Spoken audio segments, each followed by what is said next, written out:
Back to Mr.EPluribus. As promised, we're going to cut right to Sonja and something she brought up at the last Right to Laugh show. This is the November show, so this was right after the election.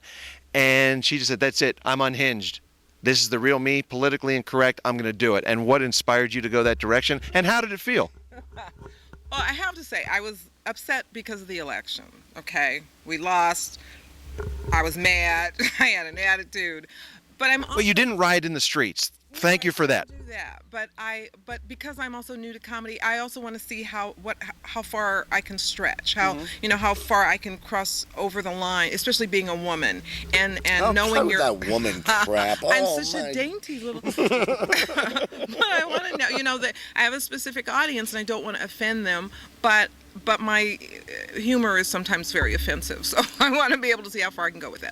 So yes, I did do some politically incorrect jokes, but I did own it. I did let them know that that's where I was going and followed up to see how that would work for me. What was the general audience reaction to that? I don't know. I don't care. I had a good time. Oh, we loved it. We loved it. We have a difficult job in two senses. There's a wide variety of people who are considered conservatives, and I feel a certain responsibility to not just be funny, but to provide a safe haven. Because a good number of the members of my audience don't go out to movies anymore because we're just sick of the gratuitous insults.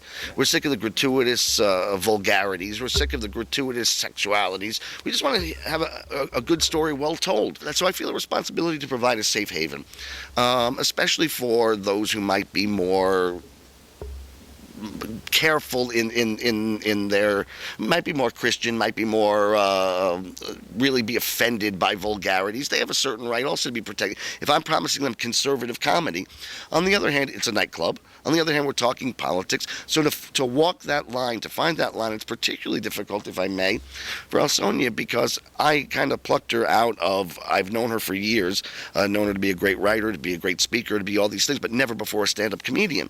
So where does she learn her craft? Where does she learn, oh, that's going too far? You can't go to some place. You can't go to the Improv. You can't get 5 minutes, 10 minutes someplace else.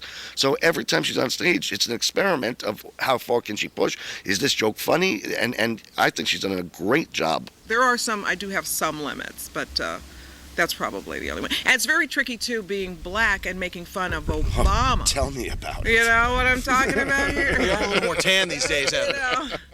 That's something that I do kind of freak out when I see black people in the audience, and I love to see their reaction because I want to see if they're enjoying it or not. It's always a great treat when they come and thank me or congratulate me on the show, because I do feel a little like I'm walking on eggs when I do humor that's as I said to you earlier, though, equality means also being in an equal position to be ridiculed. Equality also means in an equal position to be made fun of, and all of the above.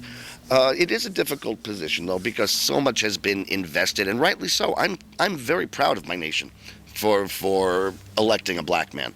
Very proud. I just wish it wasn't this black man. You both talked about limits and pushing limits, and with the quote-unquote Fairness Doctrine, a hot topic right now, and I've been reading lately that Obama is against the Fairness Doctrine. But this is a guy that we saw during the campaign had truth squads out there. And again, you just mentioned with having a sense of humor and being able to take a joke. This is a guy that I saw cannot take a joke and is very overly sensitive, thin-skinned. How do you see being able to push too far, and where do you fear for your limits and what might happen? Well, first of all, I'm pretty confident he's not coming to my shows. You have to be willing to take the risk to put it out there. That's one of the things that comedy has always been, is you've been able to say things that people who are doing it with a straight face and in straight narrative can't get away with. You know, all the way back to Shakespeare's time, it was always the jester exactly. who could speak the truth to power. Obviously, he knows how to play the game. We've seen during the campaign, he ordered his followers to get in my face, not me personally, but to get into anybody who didn't agree with him, get in their face. I suspect there's going to be some getting in the face. Well, I'm really concerned about the lack of freedom of expression. I mean, we're in the business of communication, whether it be writing or telling jokes or producing shows, and the intolerance that I think the whole Obama campaign has brought to communication is a bit frightening, and the fact that the Fairness Doctrine is up for grabs soon is really frightening. I mean, when you look at a guy like Joe the plumber who wasn't saying anything against Obama, and you see what came to him, I am concerned in a real way of what it would be like for people to come out and have a different point of view. You would think that the people who voted for Obama and they now have Obama as president would be happy and lay low and not give out the same sort of vitriol that they did for the past 8 years and leading up to this. You look at William Ayers, who gave Obama $100 million to promote William Ayers' beliefs, and William Ayers dedicates his book to Sirhan Sirhan. I'm not familiar. Who's William Ayers? I'm not familiar with that name. He was an English teacher who lived down the street from Barack. But, you look at Saul Alinsky, who wrote the handbook, the textbook on how to be a radical, and he dedicated his book to the devil. I mean, and whose son says Obama did a great job. His father would be proud of him. But we as on the right, we know all this stuff. We're up on the facts. We've looked into the history of. In fact, I probably know more than I wish. I think ignorance is definitely bliss. Yeah. But most of America, and I was a part of this video that was how Obama got elected, which speaks to how the media's hand in getting Obama elected. And the reality is the people who voted for Obama don't even know this information. I don't know that a scary part of this too is also when we told them they didn't necessarily care, but they aren't apprised of this information, and that's why it's scarier to us. But creating a false image of who this man is, the Messiah, the one who's going to, if you remember that one video on YouTube, pay everybody's mortgage and pay everybody's gas for them, and life's going to be wonderful. I mean, that's a creation of controlling the communications aspect of it. To go back to the original question, which was Obama's not supporting the Fairness Doctrine, Obama says things and then does the opposite.